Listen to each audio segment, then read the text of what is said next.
तर आजच्या लेक्चरमध्ये आपण फॅक्टरायझेशन आणि एक्सपान्शन या दोघांमध्ये मिक्स असणारे जे प्रॉब्लेम्स आहेत है ना, तर ते आपण लर्न करणार आहोत. यामध्ये सर्वात अगोदर पहिलं जे गणित आहे ते आहे 3a अधिक 4b वजा 5c कंसाचा काय आहे वर्ग आहे आणि याचा आपल्याला विस्तार करायचा आहे.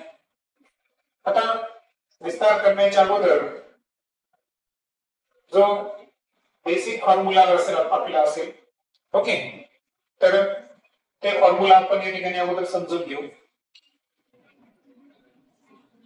तर पहा a अधिक b अधिक c कंसाचा जर वर्ग असेल तर तुम्हाला काय करायचं आहे, a चा वर्ग अधिक b चा वर्ग अधिक c चा वर्ग आणि त्यानंतर 2 न काय करायचं आहे, 2 न राशीला मल्टिप्लाय करायचं.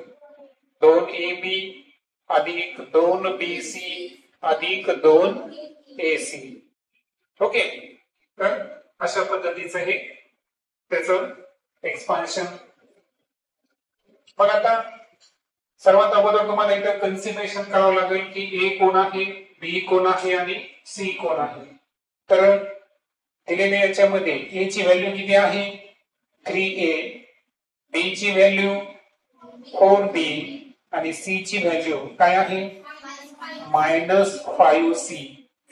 म्हणजे आपल्याला त्याला कशासोबत घ्यायचं आहे, सूत्रासहित घ्यायचं आहे ओके, सॉरी चिन्ह सहित घ्यायचं आहे.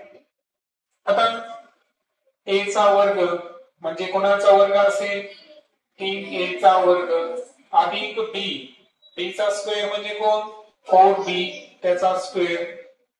त्यानंतर इथं प्लसच घ्यायचं जे आहे ते. c ची व्हॅल्यू किती आहे -5c त्याचा स्क्वेअर घ्यायचा प्लस 2ab 2 इंटू a किती आहे 3a b 4b त्यानंतर प्लस काय आहे 2bc 2 इंटू b किती आहे 4b इंटू c किती आहे -5c plus 2ac 2 into a किती आहे 3a इंटू c काय आहे -5c. इथं बेटर राहील की जिथं जिथं मायनस चिन्ह आलेलं आहे तिथं तिथं तुम्ही काय करा एक ब्रॅकेट घ्या, म्हणजे तुमचं चिन्हांचं कन्फ्युजन राहणार नाही ओके. सो त्याच्या पुढची स्टेप जर पाहिली आपण तर 3 चा स्क्वेअर किती आहे 9a square plus 16b square. आता मायनस संख्या जरी असेल मात्र त्याचा स्क्वेअर हा नेहमी काय असतो प्लस असतो. दॅट्स वाय काय प्लस 25c स्क्वेअर. त्यानंतर प्लस 2 3 जा 6 6 4 जा 24ab. आता इथं पहा प्लस मायनस काय होणार मायनस 4 2 जा 8 8 5 जा 40. त्यानंतर b आणि c चं काय येणार मल्टिप्लिकेशन. इथेही पहा प्लस मायनस मायनस 2 3 जा 6 6 5 जा 30 a into c काय असणार ac. So that is the answer okay. So formula जर आपल्याला क्लिअर लक्षात असेल तर सोल्युशन इझिली निघतं. फक्त मायनसच्या संदर्भात काय काय चेंजेस मी तुम्हाला सांगितले ते फक्त तुम्ही लक्षात ठेवायचं. पुढे जर पाहिलं आपण सेकंड याच्यामध्ये तर x+5 आणि x-7 या दोघांचं आपल्याला काय दिलेलं आहे मल्टिप्लिकेशन आणि त्याची व्हॅल्यू दिली आणि त्या व्हॅल्यू मध्ये फक्त p जो आहे त्या p ची व्हॅल्यू आपल्याला काय करायची आहे फाइंड करायची आहे. आता x+5 आणि x-7 इथं जे सूत्र ऍप्लिकेबल होतं ना ते सूत्र आहे आपल्याकडे x+a आणि x+b जर असेल तर x² plus in bracket a plus b into x plus a into b. हा आपला फॉर्म्युला. फॉर्म्युल्यानुसार जर गेलो तर a आणि b फायनलाइज करायचे. ए कोण आहे सध्या? ए आहे आपल्याकडे 5, बी आहे -7 आणि एक्स च्या ऐवजी काय आपल्याकडे एक्सच आहे. म्हणजे वाटल्यास या तिन्ही राशी काय करायची आपल्याला डिफाइन करायच्या है ना. ह्या व्हॅल्यू फायनल केल्यानंतर सांगा आता एक्स स्क्वेअर, आता दिलेला राशी एक्सच आहे त्यामुळे एक्स स्क्वेअर घ्यायला हरकत नाही. त्यानंतर plus in bracket A plus B, A किती आहे 5, बी किती आहे -7, आता plus minus minus okay into X plus A into B म्हणजे 5 इंटू -7 या दोघांचं मल्टिप्लिकेशन वाटल्यास इथं ब्रॅकेट करा.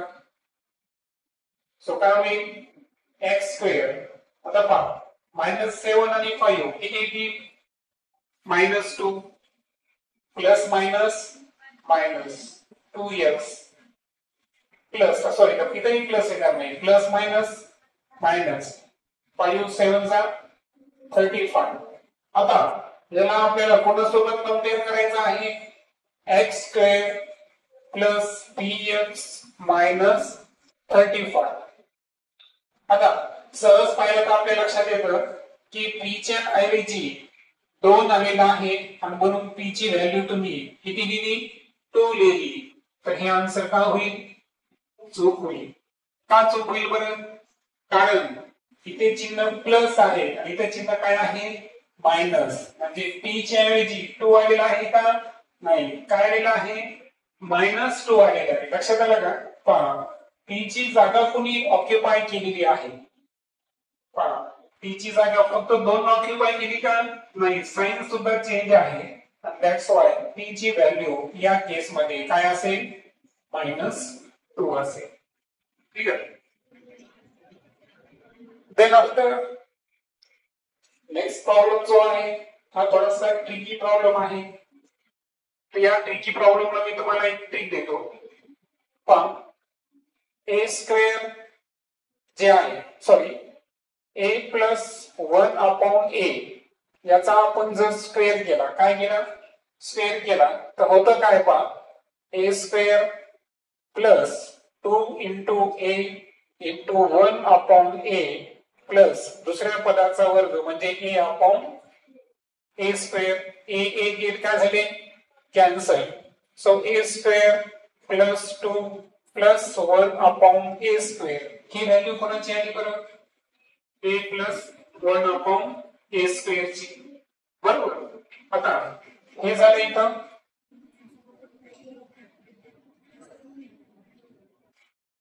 +2.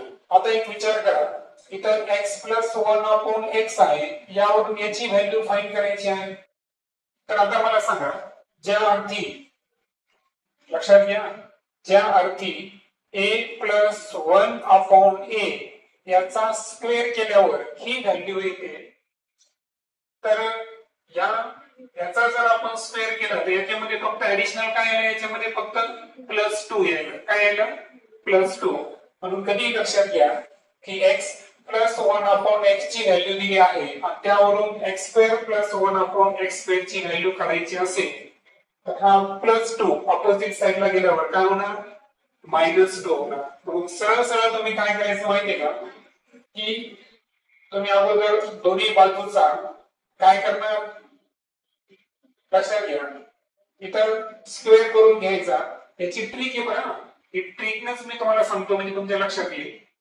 इथं +2 आहे, हे +2 ऑपोजिट साइडला पाठवण्यासाठी आपल्याला काय करावं लागेल -2 करावं लागेल. येते लक्षात. सो जेव्हाही इथं प्लस आहे आणि सर्व राशी जर स्क्वेअर झाले असतील तर समोरची जी संख्या असते -7 याचा काय करायचं आहे तुम्हाला स्क्वेअर करायचा आहे आणि त्यामधून किती मायनस करायचे आहे 2 मायनस करायचे. ओके.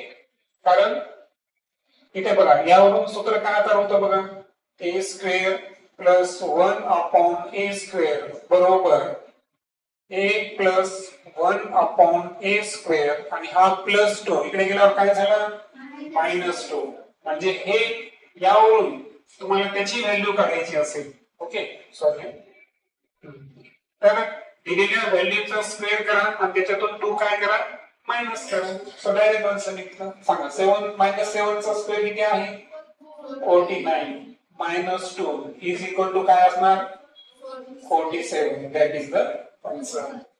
आणि जर हेच गणित जर असं राहिलं असतं पहा हे गणित जर असं राहिलं असतं की x minus 1 upon x is equal to minus 7 तर x square plus 1 upon x square is equal to how much. तर तुम्हाला काय करावं लागेल फक्त एकच बदल करायचा. इथं आपण स्क्वेअर करून -2 केले होते इथं स्क्वेअर करून काय करायचं +2 करायचं. ट्रिकच लक्षात घ्या डायरेक्ट. सो यावरून x square plus 1 upon x square ची व्हॅल्यू काढायची असेल तर -7 चा स्क्वेअर आणि त्यामध्ये 2 ऍड करा. So 49 plus 2 is equal to किती आन्सर आला असतं 50. अशा ट्रिक तुम्ही लक्षात ठेवा. आता चौथ्या प्रॉब्लेम मध्ये जर पाहिलं आपण तर तुम्हाला डायरेक्ट काय करायचं आहे विस्तार करायचा आहे. आता विस्तार करताना तो सूत्र लागू आहे तुमचा कोणता x plus a x plus b is equal to काय सांगितलं x square plus a plus b into x plus ab. So सांगा काय होईल अगोदर x बरोबर आहे x चा डायरेक्ट काय घेणार स्क्वेअर. हे डिफाइन करा ना x ची व्हॅल्यू काय आहे x आहे a ची व्हॅल्यू काय आहे -10 आणि b ची व्हॅल्यू काय आहे 12. No problem. सांगा x चा स्क्वेअर केला plus in bracket a plus b a किती आहे -10 plus b 12 into x plus ab म्हणजे -10 आणि 12 यांचं काय आहे मल्टिप्लिकेशन. आता 12 मधून 10 सबट्रॅक्ट करा +2 राहते +2 ला +2 ने मल्टिप्लाय केलं तर प्लसच राहतं. सो किती येणार +2x प्लस मायनस मायनस किती 120. Okay good. या पद्धतीने हे सिंपली घरी सॉल्व्ह होतं. आणि फायनली घेऊ आपण आता एक ट्रिक दिली होती. काय ट्रिक दिली होती मी तुम्हाला की x -1 अपॉन x आहे त्यावरून तुम्हाला x square plus 1 upon x square ची व्हॅल्यू काढायची असेल तर दिलेल्या संख्येचा काय करा स्क्वेअर करा आणि मायनस असल्यामुळे त्याच्यामध्ये 2 काय करायचे ऍड करायचे. सो 5 चा square 25 plus 2 is equal to 27. So that is the answer.